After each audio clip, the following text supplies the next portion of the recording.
NFL star and Dallas Cowboys quarterback Dak Prescott has got a new investment, and he can't wait to tell you what it is.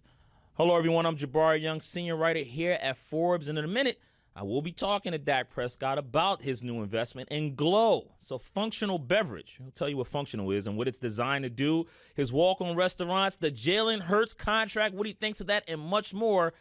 Dallas Cowboys star Dak Prescott right now. I'm going to jump up right into it. The last time we spoke, it was in 2021, and I remember you were saying how it started from the bottom, right? The theme song. That was a theme song of Dak Prescott's life. He had just got the new deal. The walk-ons was coming. Fast forward to now, we're here in 2023, a few days before the draft. What's the theme song now? What is the theme song of Dak Prescott's life going on? What do you got going on? That's a good one. I don't know. Life is good, maybe. Yeah, life is good. So what's the last song that you listened to where you felt good? The energy was flowing. Postseason, not the season, because I know it was a little traumatic at the end there. But now that that's over, you got some time to think. What was the last song or hip hop, whatever? Hip hop 50th anniversary. So I hope it is hip hop that you felt good to. Yeah. If you're talking season. That would be a different vibe. That'd be like a Beyonce "Don't Break My Soul." Yeah, of course. You can't break my soul. I'm gonna bounce back. And then for now, hip hop. I've been a little baby hard recently. Nice. California Dream, maybe, I don't know. I've been on him hard recently, and or that Jack Harlow and Drake Churchill Downs. Those are two that I can throw on and lock in. There you go. What stands out about that Jack Harlow Drake song? What you like about that? Yeah, it's really when Jack Harlow's talking about Drake, and he's talking about the greatness and wanting to ask him questions, but you know what I mean, but he just wants to watch him. Whatever lyrics he uses right there is just it's just where Jack is of wanting to be great and being able to see somebody that's already there. And just ready and anxious to get there. It's kind of where I'm at. Yeah. Well, listen, man, a lot going on in the NFL. Again, I just mentioned the draft. Cowboys is on the clock there coming in. And last I checked, one of the owners, Stephen Jones, said they're going to take a tight end. You're going to have a new target, within the first 4 rounds, what I'm seeing reports out of. But everybody's talking about the quarterback deal that Jalen Hurts just received. Everybody's saluting and happy. I asked you your thoughts on that. He is now, from an average value standpoint, the highest paid player. When you saw that number, Dak, did you pick up the phone, call your agent like, yo, let's change some stuff here. Can we get it going? No, not at all. When I saw the news, I actually think I was working out and I overheard somebody saying it. May have went a little harder, finished that workout a little bit harder, knowing that that's out there. No, honestly, just proud of him, really. Just being able to know and connect with Jalen before, just knowing how hard he's worked and being able to trust the process. A guy that was doubted a couple years ago to now, what should have been or could have been the MVP last year, was on the brink of winning the Super Bowl, to now getting what he deserves. That's how it's supposed to go. So happy for him. You surprised at the numbers that the quarterbacks have been getting recently? And do you gotta, when you see Kirk Cousins the next time, just go, yo, man, salute to you for the risk you made and the things you've done, because he was one of the first to get that fully guaranteed deal. Not the first player, but quarterback wise. And now it seems like the trickle down is helping guys like Jalen Hurts and maybe yourself in a few years. Yeah, I mean, it's a lot of money. It's been a lot of money. When Kurt, a little bit before Kurt, and it's part of it, you know what I mean? That's how it's supposed to go. Each guy keeps stacking it and raising that bar for the next guy. And as I said, that's when you play this position, you understand everything that comes with it, how hard this position is. When it's your time and you've put the numbers or you've got the resume to be able to go get that, you deserve that. And so I push for all those guys to get that. But yeah, it's all a lot of money. Yeah. What's your strategy, Dak? You just say, you know what, I'll handle that down the line, because, again, I know you got a lot on your mind football-wise. You want to win a Super Bowl and you want to get back. But do you deal with that now, or do you just, wait until your 2 years are up and wait till the market comes, calling again? Yeah, for me personally, I let the people who get paid to do that. I get paid. I play football, and not to negotiate contracts or when the time is right or not. So I leave that to the Jones, to the Cowboys, and to my agent. And understanding, trusting both sides, knowing that they're in talks, and talks will happen whenever the time is right. But For me, I've always take care of your business, and things take care of themselves. I don't worry about the money or what how I'm getting it. I just keep my head forward and focus on what I can control, and it usually works out for itself. Yeah, absolutely, man. Well, listen, we'll get back to football in a minute. Now we go inside your business portfolio. My colleagues here at Forbes, when we look at your off the field endorsements, they got it about 12 million that you made around 2020. Does that sound right? I'm not trying to count your pockets, but does that sound right? Are we a little accurate there? We're close. We're close. Yeah. All right, that's good enough. Give or take. Give or take. Yeah, we give or take. That's all. Because we're the authority on it. It's a lot of frauds that's doing this valuation stuff, man. So I want to make sure that we're good on that. But listen. You got a lot going on. You got the brand deals with Apple, Nike with Jordan, Sleep Number bed, and I wonder if those beds are really, really that comfortable. I don't have one, but I'm sure you'll let me know. But the other deals that you have also now Glow, this functional beverage. I think, Dak, when I hear functional beverage, that's the beverage you drink after you had a long night of drinking and you need something to kind of like get you through the hangover. Is that fair? Is that what we talking about here? Honestly, yes. It's functional. It's functional for everything. It's something that it's a beverage that's really in an untapped space, and no beverage like it. You can use it for that. You can use it for me for during the game, or I can use it for pregame, whether it be for energy, or you can use it with your choice of liquor before your long night out as well, and it goes well. So it's a drink not only for a guy that's an athlete, but for the lifestyle, for your everyday. And as you said, it's functional. Yeah. I was looking at the co-founder or the founder of it and the CEO, John Larson, and he went and he was telling a story about how he came up with this idea, right? It was after a long night in Vegas, and he came and he wanted to create this drink. Did he sell you that way, like when he was telling you about this beverage? And do you know what happened in Vegas that got him to create this thing that you're now an investor with? No, what happens in Vegas stays in Vegas. So I'm a big believer of that. And no, I didn't hear that story at all. But really, the taste is what initially got me. Tasted it, I was sold then, but then we want to know, hey, what am I putting into my body? Caring about my regimen and my nutrition. And then when he starts feeding off, as you said, all the great things that goes into it, whether it's the antioxidants, whether it's the vitamins, whether it's the electrolytes, whether it's the energy drink, and you're talking about the boost of B12 or the green coffee bean extract. There's a lot of things that are very all natural, no added sugar, sweeteners, and things that these other drinks don't have, whether it's the drink that you're mixing with your liquor or the drink that you're trying to recover after a long workout. So yeah, understanding what the drink entails is with the taste, it sells itself. When did that conversation first happen? Like, when did he approach you, and what was that process like? Because, I know you just don't just hand your money over. When we were talking about walk-ons and investment, you said, look, I'm not going to give you $1 million just for the sake of it. I got to make sure that this works. What lured you? What happened that got you to say, okay, I'm in? Yeah, I mean, well, honestly, it took a little time. From the first time that I tried the products, I said I liked it, to then understanding everything it had in it, but I wanted to see if it worked for me as well, and not just going off of what people say. And so after the time of, I guess you can say, trialing it for a little bit, whether it was working out, whether it was a night out, whether it was the morning of recovery, whatever it may be, I felt the benefits from that after a trial run of that, and then just be able to, during that trial run, connect with John, connect with Kev, connect with the people that are behind it. And from that, it was easy. It was easy to be able to put my money and invest in what these guys are doing, and not only the product and how the world needs it, because there's nothing like it.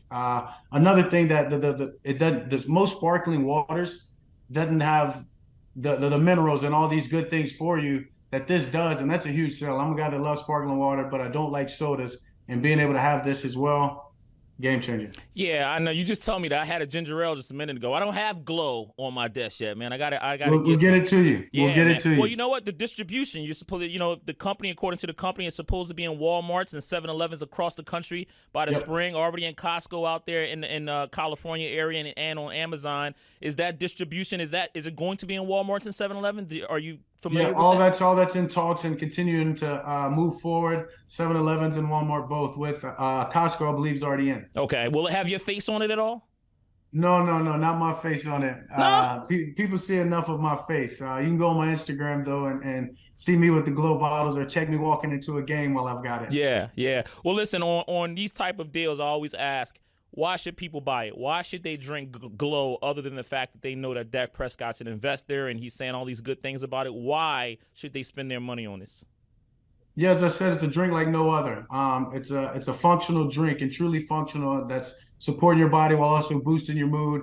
And then the flavors are amazing. Most healthy drinks don't have the flavors and the quality of flavors we have, whether it's the pineapple blood orange, the spicy watermelon, the ginger lime, things that everybody can find something that they like. And trust me, it sells itself. Go and get one, and you'll thank me later. When you're going through that strategy of trying to figure out how much to invest, what's going through your head? How do you kind of figure that out?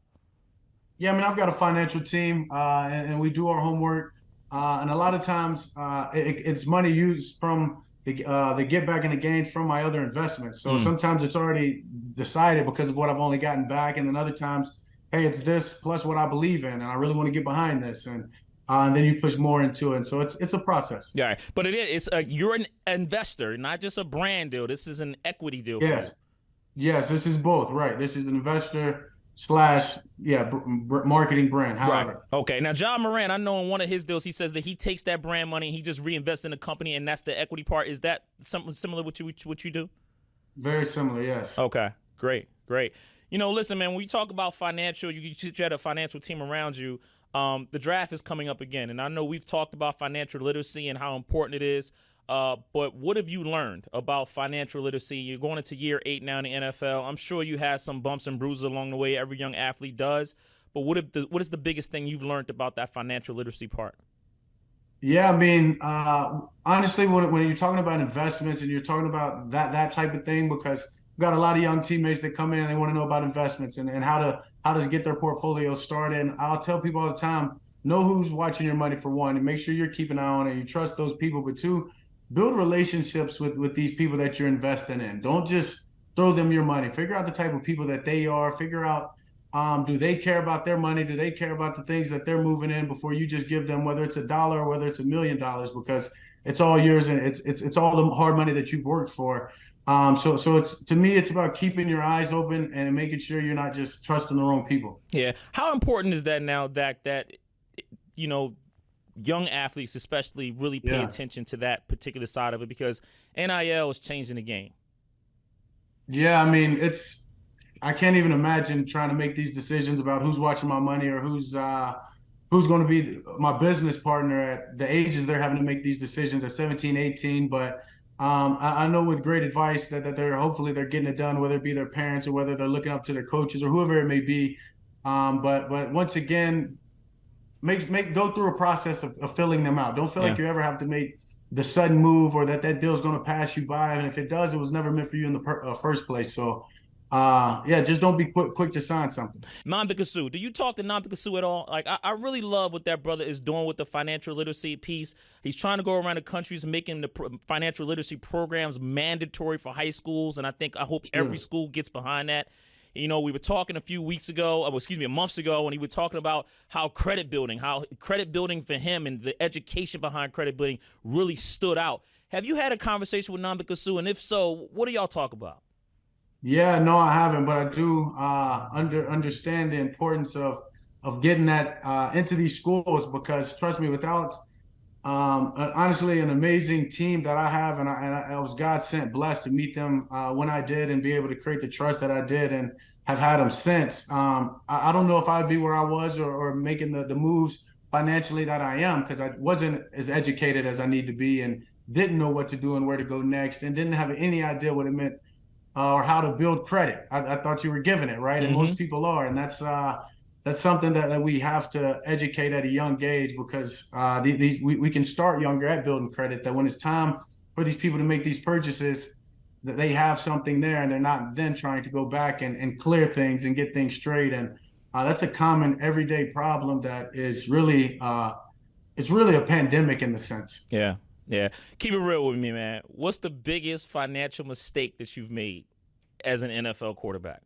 No, honestly, there's not for me, because I'm a guy that really I didn't come from much. Right. So money's always just been a number to me, honestly. It really has. And if I do spend it on something and I feel like it's a lot, it's because I really wanted that. And that value meant more to me than that money did. So or I believed in that investment more than, you know what I mean, more than that dollar amount I gave. So, yeah, as I say, I'm not quick to sign and quick to give in that sense, and I feel things out, and I think you have to be that way. Now, there may be some things that I've let pass up, you know what I mean, and now that's another story, but I can't say there's been a big mistake. Okay, well, then let's go to that other story then. If there's a deal out there that you passed up on that you wish you could have back because it turned out to be so lucrative, what deal would that be? Probably one because I just got into it, but this whole pickleball world, I was introduced to it in like 2015, and out in California, it was like one court, and Buddy told me, man, bring this to Texas. I'm telling you, like nobody knows about this thing, and then now you look up and there's professional leagues and teams and courts everywhere that you turn. So, having known about this 8 years ago or so, yeah, I wish I would have listened to that guy and did a little bit more figuring something out to get my hands in it. Yeah, well, listen, man, I could connect you with David Levy. They got the pickleball slam down in Florida, man. I mean, they look at some. Well, I don't think it's too late for me to get involved. But when you say a big miss, I mean, yeah, you know, it could have been a huge hit. Yeah. Do you follow and do you play the sport at all? Yeah, so I mean, I actually just started playing it more and more probably in the last month, and it's actually been fun. Me and the teammates, I'll go and throw with receivers, and then hey, some of you that don't have anything to do, let's go over and we'll play pickleball. So it's just a fun game. It's a fun game to play with my family, anybody, any age. So yeah, I've definitely dove into it. It's not, but you know, people say in the tennis, I think there's a feud going on between pickleball and the people in tennis. Like they don't like each other. I'm not sure, but is it you played tennis before, and is it like it? Because I've never played pickleball yet. Okay, so yeah, I played tennis before. Honestly, to me, it's more when you get advanced at it, like ping pong, because yeah, the first couple of hits are from the back and they look like tennis, but then once you attack it, your toes are at the kitchen line. Then it becomes an elite game of big ping pong. Yeah. Well, I mean, listen, are you going to maybe invest in that? It's not too late. You think you're going to look into it? It's not too late. Yeah, with the right connects, definitely. And I've already made some conversations. So yes. Now look at you. You want to be a team owner, huh? I see what you're doing there. That's exactly right. See what you're doing. That's exactly right. One deal that did pop up, and I want to ask you if you're still a believer of it since we're in your portfolio, is the blockchain deal. Are you still a believer in cryptocurrency, or are you kind of cooled off on it? No, I'm a believer. I'm a believer. I can't say that that's a deal that I have a lot of cash into, but I do, but I am in it, and I do believe in it. And it's something that I learned a lot about, and obviously it's still evolving into it. Mm-hmm. And I know the world has been scared from it, but blockchain.com has not budged. They've not flinched. They haven't lost anything. And so I think if you're looking for the right place to go with a secure foundation that is doing it the right way and not getting in this trouble, I guess you could say, that's been around, I think it's the right place to go. So you're still going to invest in it? Like, you're not scared away, even though FTX and a whole bunch of things went down, you're still in it? I'm in. Once again, as I said, it wasn't something I was quick to jump in. Right. I did meet the guy. I did meet, you know what I'm saying, the people behind it, Peter Smith, and just understanding his belief. And as I said, educate myself more and more about it allowed me to get involved. But at this point, no, I'm not scared. You know, looking ahead, you know, again, the 2022 season, that probably didn't work out the way that you guys had planned. When you look back on it and you study, and I'm sure you've seen things that you could have done better, and then you look ahead, what do the Cowboys need to do? And I know win games and pick up the key first downs. That's what Jerry Jones said in Arizona. But what do you guys really need to do to make sure that next season ends the way that you guys want it as Super Bowl champions? Yeah, we just got to continue to build. You know, we've done something these last 2 years that hadn't been done in this organization in a long time, whether it's going back-to-back 12-win seasons or just back-to-back playoff appearances. So most importantly, take what we've created, take this foundation and just build. And I always say, trust the process, understanding that it wasn't built, Rome wasn't built overnight. I mean, this is going into the fourth year with our head coach. It's time. I mean, if there's ever a time, it's now, especially with the defense and the players that we have, and I've said that and made that known. And but we've got to use what we've done over these last 2 years, and more importantly, use that adversity to fuel us and everything that we do from right now all the way to next February. Yeah, I know the answer to this because athletes say that they never watch the media, they don't watch TV, they don't read the headlines. I do because it's my job, and I got to type your name into Google from time to time and hit the news tab. And when I did this past, few days, all I see is Dak Prescott, hot seat. This is the year, hot seat, hot seat. You believe in all of that talk, or you buying it that, hey, you're on the hot seat to make sure that the Cowboys advance or get to the Super Bowl, or you're not buying that? When you have the expectations and the standards that I have for myself, and when you play for this organization, it's whether you call it the hot seat or not, the pressure and the expectations are always on, and you're only as good as what you've done last. So, unfortunately for me, that wasn't playing well in a playoff game, and I understand that. I understand the magnitude of what that game is. But I believe in myself more than anybody in this world probably can or will, and so this belief has gotten me where I am this far, and it won't stop. And my belief in this team and what we're capable of doing. The changes in the coaching staff and just the direction we're about to take this thing. You can call it whatever you want. I feel great about sitting on it. Yeah. Hey, are you doing anything differently this offseason that may change the result? I mean, I remember, not to dwell too much on Jalen Hurts, but when he lost that game against the Bucs, you heard that offseason he went out, started working with Tom Brady, his throwing coach, and I felt that was good. That felt like he really wanted it. Is Dak Prescott doing anything differently this offseason that's going to prepare him better for 2023? Yeah, I'm always making changes. I'm doing things, whether it's mentally, finding people that can sharpen my process, whether it's taking care of my body, whether it's adding something. I'm a believer of change. I think that for one, just the change in our offense would be something that helps me personally, just being able to be pushed from a different way, a different lens, a different perspective. I know that's going to help me, but I'm always trying to evolve and always trying to make myself better. So I don't need stories of what other people have done or that to make me feel like I've got to do that.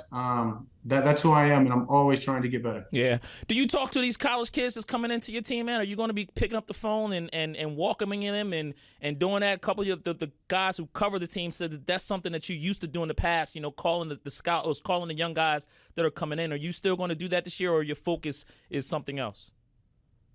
No, I mean, my focus is on my teammates. Right. And when those guys get drafted, they become my teammate. And I feel like my obligation as a leader, as the quarterback of this team, is being able to connect with every teammate that I have and being able to gain the trust and the respect from everybody on that team, understanding that I have to take that field with or practice with. And so that's just my first chance to be able to introduce myself and welcome them to what we have in this culture and what we're going to create. Absolutely. You talked to Brandon yet? Brandon Cooks? Yeah, of course. Yeah? Of course. What's he like, man? I mean, what's that dynamic? You guys working out? I mean, what are y'all doing?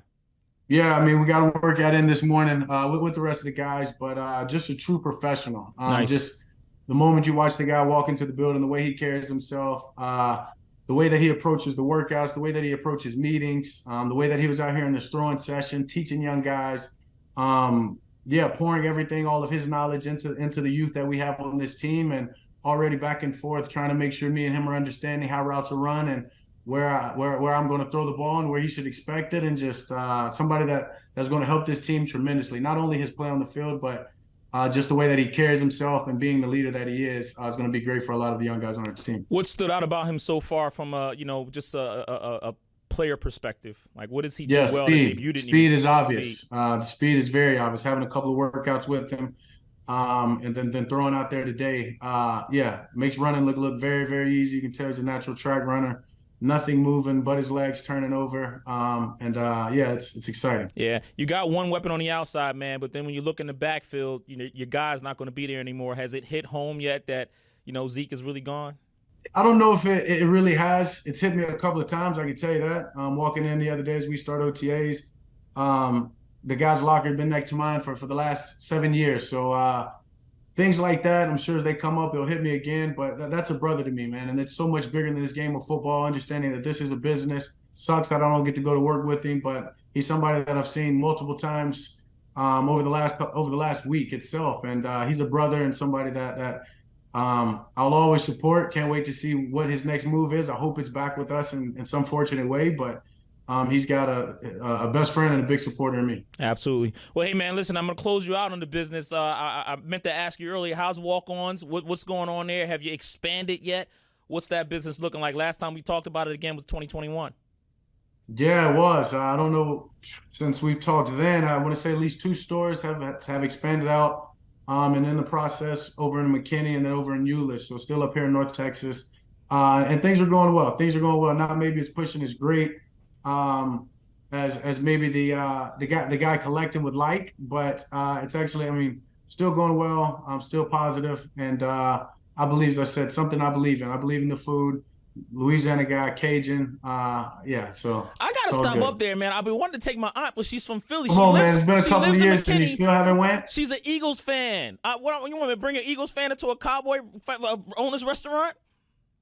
Yeah, she'll enjoy it. Oh, you said, I mean, you look, she can eat Dak. You're saying she's an Eagles fan, but I'll take her money though. Like, you know, come on. She can spend money. Come on. So the next time I'm in McKinney, and I'll be up there next month, man, I will have to take her to walk-ons. Do you recommend that I get anything? Y'all got some fried gator? They've got some fried gator on the outs for you. Make sure you get the boudin balls. Yeah. Yeah, and then even maybe the sliders. Yes. I got Just you. trust me. I got you. Now, Troy Aikman got a beer. Y'all going to start support that, put the beer in the walk-ons? He said he was going to ask you. You know what? We have to get on that. He hadn't asked me yet, but I actually see Troy Friday. So I was going to say, number 8, put the beer inside of walk-ons with Dak. I mean, that's a perfect combination Look at you being an agent. Yeah, listen, man. Look, I'm a lawyer, agent. No, like, can I get my fee? That's what I want. Just get the fee. It's got to happen first. It's got to happen. Hey, man, listen, I get you out of here on this. At Forbes, obviously, man, we love billionaires. This is what we do. We cover them. When you think of the word billionaire, what comes to mind? Who comes to mind? Yeah, Bezos, Jerry Jones, probably those two just off the top of my mind. And what comes to my mind is really leader, honestly, successful leader. I don't think you can get to those heights and get to that kind of money if you're not able to lead people. Because understanding to get that much money together takes a lot of people to do the same thing, to believe in something and to push something. And at the end of the day, that's what all those guys are to me. Yeah. Dak, man, I always love talking business with you, man. And, next time you make another investment, you know where to find me, man. Let's bust it up. And next time I want to hear another theme song, man. It started from the bottom. Man, you got Jack Harlow and Drake. And I want to hear what else you got going. I'll be ready for you. Appreciate you, man. Thank you for having me on.